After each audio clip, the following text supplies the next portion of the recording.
এটা কাটবো নিচের ডগা।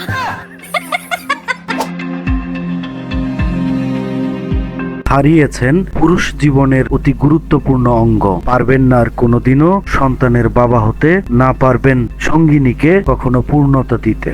চারজন মহিলা কেটে নিয়েছে, তার হাতে করে নিয়ে চলে গেছে। হাত জোর করে বলছি, ডক্টর ইউনূস স্যার অনেক শিক্ষিত মানুষ, সে স্বর্ণপদক মেডেল পেয়েছেন বাইরের কান্ট্রি থেকে।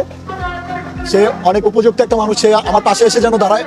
এবং নাহিদ ভাইয়া, উপদেষ্টা নাহিদ ভাইয়া, উন্নত চিকিৎসার জন্য নেই নিজস্ব সামর্থ্য, সহযোগিতার হাত দ্বারা দেশের গণ্ডি পেরিয়ে উন্নত চিকিৎসার ব্যবস্থা হলেও ফিরে পাবেন কিনা সেই হারানো শক্তি। এত প্রশ্ন আর বিতর্কের মাঝেই আবারও বিয়ে কাণ্ড করে নতুন বিতর্কের জন্ম।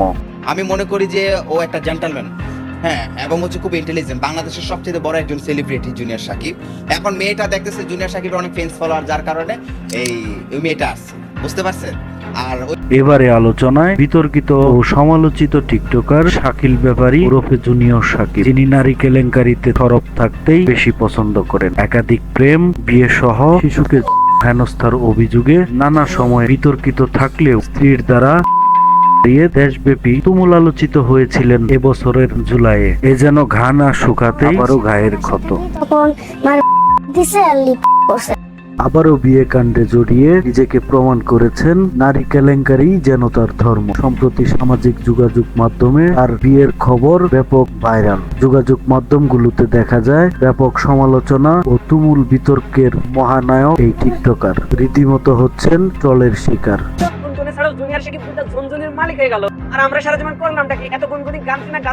তবে এবারের কাণ্ডে বেরিয়ে এসেছে থলের বিড়াল, যার জন্য তার জীবনের এই অপূরণীয় ক্ষতি। যে কারণে কথিত সাবেক স্ত্রী ঘুমন্ত অবস্থায় তার অঙ্গহানি করেন, তার পেছনের অন্যতম কারণ এবার প্রকাশ্যে এসেছে। ইকরা খান নামের এক অপ্রাপ্তবয়স্ক কিশোরীকে বিয়ে করেছেন জুনিয়র সাকিব, যাকে স্ত্রী হিসেবে পরিচয় করিয়ে দিচ্ছেন গণমাধ্যমে এবং স্বীকারোক্তি দিচ্ছেন তার কারণেই শিখা খান জুনিয়র সাকিবের সাথে এমন নৃশংস কাণ্ড ঘটিয়ে বসেন।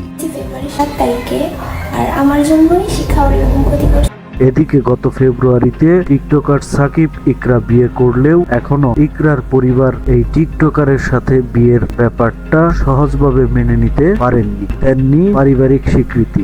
অন্যদিকে সাকিবের কর্তনের ঘটনায় তার মায়ের করা মামলায় স্ত্রী শিখা খান এখনো কারাগারে রয়েছেন। নেটিজেনদের মনে প্রশ্ন, আদৌ কি পারবেন সাকিব ইকরাকে ধরে রাখতে, পারবেন কিনা স্বাভাবিক জীবনে ফিরে আসতে, কখনো পারবেন কিনা সন্তানের মুখ দেখতে? তবে এর মাঝেও শুভ প্রত্যাশীদের দাবি আগামী সুন্দর হোক সাকিব ইকরার। সময়ের কলম, নিউজ ডেস্ক।